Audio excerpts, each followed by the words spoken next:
The Dark Knight movie review. So this is the second movie in the Christopher Nolan Batman trilogy. It's widely regarded by fans as the best Batman movie ever, and that is my own opinion as well. I'm going to go with the majority on this one. I really don't have that much intelligent to say about this movie that hasn't already been said, but I'll ramble on for a few minutes and give my thoughts. Batman was always my favorite superhero back when I was a kid. Even in the days when I was watching Super Friends in the early 1980s. And the primary reason I liked him so much was not because of like all that dark and gothic stuff. I mean, that wasn't even a thing back in the early 80s on Super Friends. Reason I like Batman so much is because he didn't have any superpowers, which made it more exciting when he had to come up against a bad guy. In these early cartoons, they'd be fighting rather deep-powered villains, like bank robbers or something like that. And if Superman went up against a bank robber, it was just, there was nothing to watch, right? There was no fun in that. He would just grab them, or the same with Spider-Man. Whereas with Batman, it's one man against one man. And of course, Batman has all these skills, and he's been training so long and stuff like that. And, But the idea of just, and I guess Batman does have some gadgets to help him, but largely it's just a man, and so that appealed to me as a kid, a superpower who was just a man who had to fight bad guys with just his fists and his wit and occasionally some of his gadgets. All of that is a long way of saying, this dark gothic stuff, I can take it or leave it. I don't mind it so much, but this isn't what makes or breaks a Batman movie for me. This movie was all right. It's been pointed out by a lot of other critics that you get a lot of drama in this movie that you don't normally get in a comic book movie.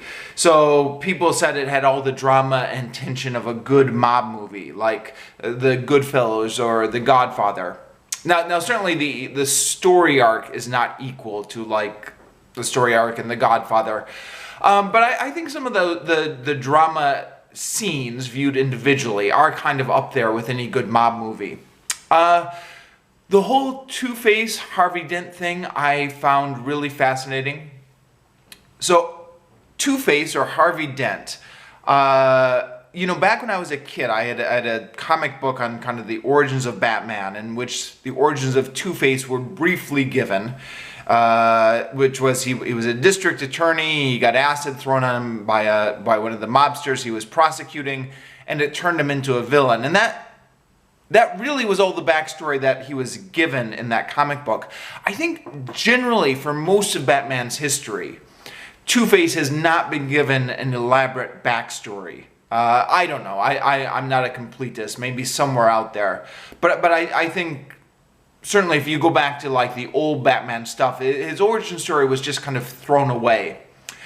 But I think when you're a kid, you get fascinated by this stuff easier. It struck me as almost Shakespearean. He was a good guy, but then he turned into a bad guy. How did this happen? When you're young enough, you don't recognize that this is comic book cliche. So I was always fascinated by how Two-Face could turn from, or Harvey Dent could turn from a good guy into a bad guy, which has never really been done justice, as far as I know, in any of the Batman movies ahead of time. The Tim Burton one set it up nicely. So like in Tim Burton's 1989 Batman, Billy Dee Williams was Harvey Dent. I'd have to rewatch that movie, but I think it had a relatively major part in that movie. And that could have been a setup for that character continuing on through the rest of the movies and transitioning into Two-Face. But it wasn't. They completely dropped it. They went with a different actor, Tommy Lee Jones, for one of the sequels, and they just gave his backstory and transformation in like a 10-second flashback type thing. It wasn't even a flashback. It was something being recapped on the news or something like that. So they completely dropped the drama of the story. And if you're going to have Two-Face just be any other villain, well, then what's the point, huh?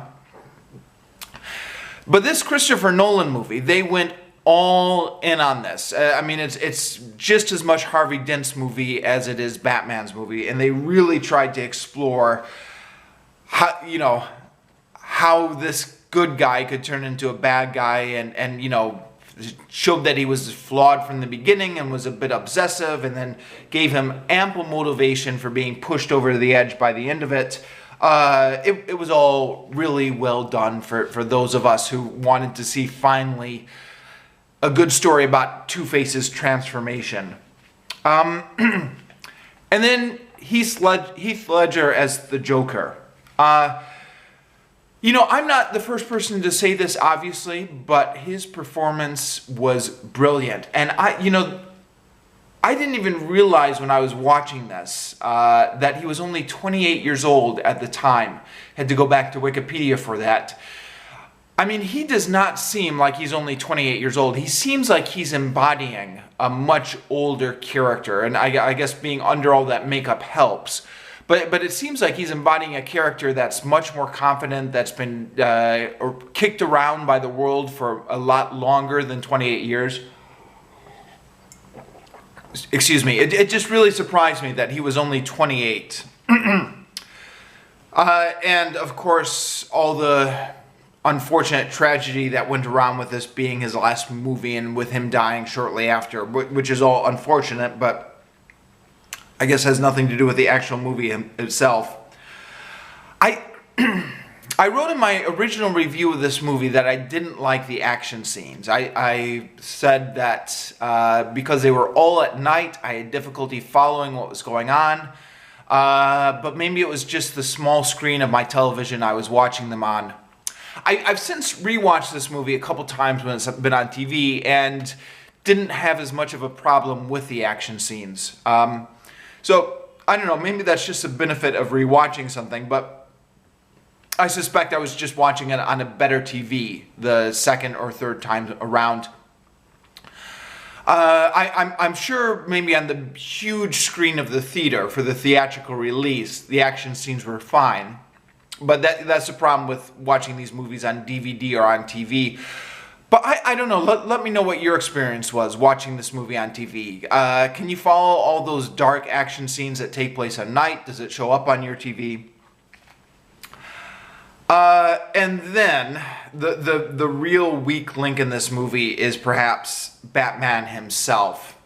So I said in my review of Batman Begins, the first movie in this trilogy, that Batman, this idea of a man dressed up in a giant bat suit, works fine in the comic books. It works fine on Super Friends. It works fine in any kind of cartoon, Batman the Animated Series, etc. But the more realistic the movie, the more out of place superheroes tend to feel. So, you can make a realistic, gritty Batman movie, but then if you make it too realistic, Batman himself is going to feel out of place in his own world. What's this grown man doing running around in a bat suit, right? It works in the cartoons, but I think you lose me when you try and make a Batman movie to be too realistic. Same criticism here. Like, the mob scenes seem to work, Harvey Dent's character seemed to work, but this grown man running around in a bat suit, it didn't seem to work. Plus, Christian Bale's husky Batman voice was just really over the top. So for me, that was the weak link in the movie, was Batman himself. All in all, though, this was a brilliant movie. The drama, the acting, the characters really sucked me in. So yeah, I know everybody says this is the best Batman movie ever, but I'm gonna go along with public opinion and say for me as well that this was the best Batman movie yet.